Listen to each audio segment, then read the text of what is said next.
Hey everybody, it's Gail, and today we have socks. Socks. I'm getting way into socks now, guys. It might be a problem. We'll see. Anyway, these are super cute.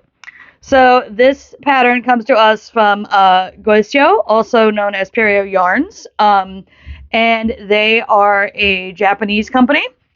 And I've made several of their patterns in the last calendar year. I've actually got a huge backlog of them because, and if you've seen my videos about them before, say it with me, they have a giant archive of knitting and crochet patterns that are all charts and all free. And I will link to the archive in general in the basement, along with linking directly to this sock pattern.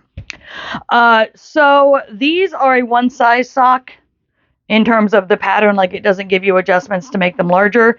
I wear a size somewhere between a 6.5 and a 7, and I made them according to the pattern in terms of hook usage and yarn usage, and they fit me perfectly.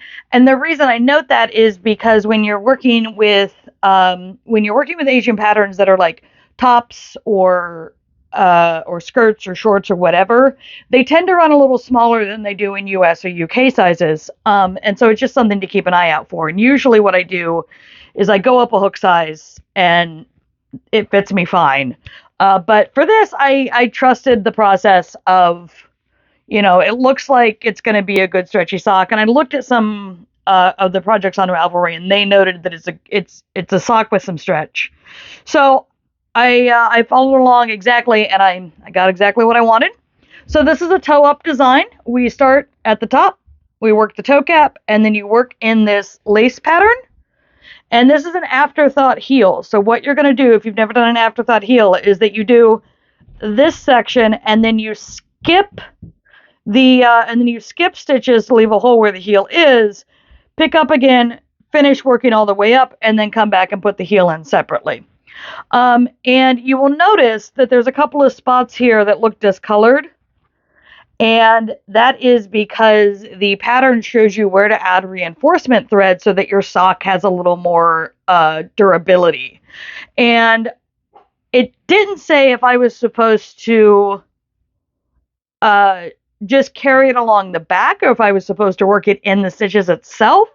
But because this is an open weave, I decided to work it in the stitches, which is where that bit of discoloration comes from. That is the white elastic up against the very light pink yarn. I think if I make them again, I will try it just carrying along the back and see if that works as well. Like, they fit, they're comfortable.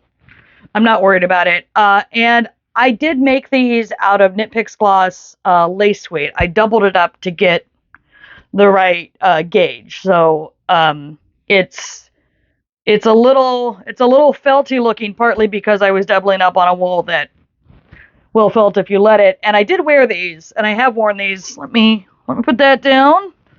Put that there. Here you go. We can look at the one on my shoulder here. So if you look close, boo. So if you look close, you can see that it's very fuzzy and sort of felty. I don't know how well it's showing up on screen, but here's so if you look at these stitches here, if I can get the camera to focus, and then you look at like the stitches on the top, you can see what I'm talking about some light felting. And that's because gloss is 100% wool, 100% wool, will felt. Now, if you do this with a sock yarn, which is what you should be using, it's going to be designed specifically to be less likely to felt, but also you'll be working with the correct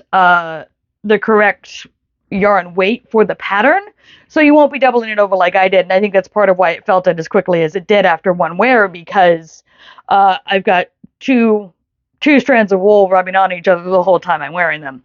And these socks actually were made for a cosplay. I put together what I like to call Crochet Barbie, by which I mean I even got a little headband that says Crochet Barbie. And you will be seeing more pieces of that coming up because I'm adding to it for my next convention. But yeah, these socks were made specifically to have one more crocheted item to wear as Crochet Barbie, and they are serving that purpose very well. I will say they do rub somewhat on the bottom of your foot.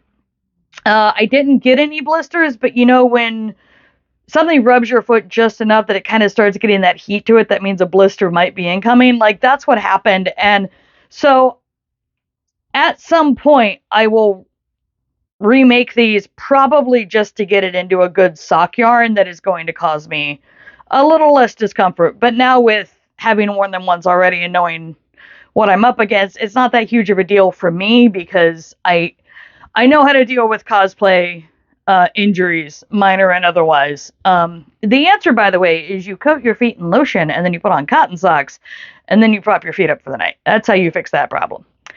But yeah, so here are these very cute socks. We do have a couple pieces of errata I want to make you aware of. So there is an increase in the stitch pattern at row 19 that is not called out in the pattern. There's an additional stitch that gets added that there's no note about it at all. And the other thing is that what is labeled as row 28 should be row 27. And again, these are a chart only pattern. There are a few notes, as Gosyo always does. And I remind you, as I always do, and say it with me if you've seen my other videos about this. Japanese patterns do not include turning chains in the written part of the starting chain. So if it says chain 30 and you need to do a single crochet, you need to chain 31. But the chart itself will show you that. So follow the chart, you're good to go. And, you know, if charts aren't your thing, this is not going to be the pattern for you. But it is very fun. Yep, I think that's the whole kit and caboodle. So, as always, if you enjoy what I do here, please like, subscribe, share, tell your friends. Oh, one last thing. This sock blocker comes to us from Katrinkles. And I will link directly to her website. She makes a bunch of great tools out of wood. If you shop on Knitpicks, you've seen a few of her things, but she's got bunches more. This is an older version of her sock blocker, so it does not look the same. Mine has like individual little holes for each length, and the new ones have a slider. So they'll look a little different, but I do really like her tools, and I think it's a very good tool if you are looking for something to help block your socks. Block your socks. Oh, boy. I'm going to just start rhyming like crazy if I don't end this video. So, back to the outro. As always, if you enjoy what I do here, please like, subscribe, share, tell your friends, all of that fun stuff, and I will see you when I see you.